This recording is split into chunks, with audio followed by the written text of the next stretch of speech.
अहो सासूबाई, हे सगळे पाहुणे कधी जातील हो? मला साडीत खूप गरम होतंय, मला ड्रेस घालायचा आहे. अगं सुनबाई, हे काय बाहेरचे पाहुणे नाही, आपल्या घरातलेच लोक आहे आणि ड्रेस वगैरे काही नाही. आता तुला फक्त आहे ना साडीच घालावी लागणार आहे. हो आई.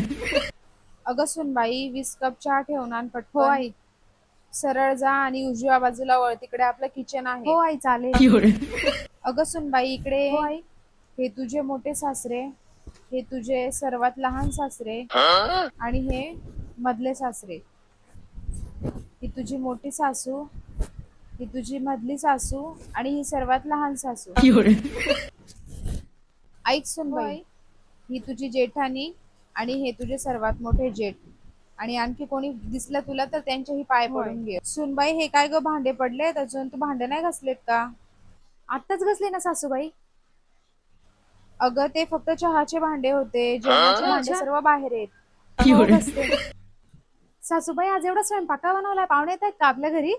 अगं पाहुणे नाही, हे आपल्या कुटुंबातल्या लोकांसाठी जेवण आहे. रोज एवढंच जेवण बनतं आपल्या घरी. सुनबाई, हे बघ, हे सगळ्यात मोठ्या आत्या सासू आल्या तुझ्या, यांच्या पण पाय पड.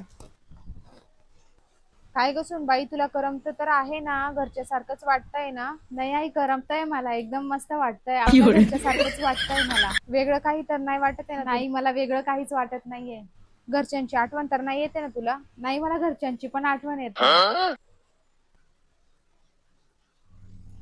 हॅलो मम्मी, ही काय ग? कोणत्या घरात माझं लग्न लावून दिलं ग तू? इथं 1760 लोक राहतात, एवढ्या लोकांनी आपलं अख्खं गाव बसून जाईल ग. एवढं लागतं यांना खायला, अख्खं गाव जेवण करून जाईल. आणि दिवसभर कामं वेगळे, नुसते भांडे घसत राहते मी दिवसभर. आणि कोणी आलं गेलं की नुसते पाय पडावे लागतात. पाय पडून पडून माझं नुसतं कंबर दुखायला लागलंय. मला घरची लय आठवण येते, तू मला ये आणि लवकर घेऊन जा घरी.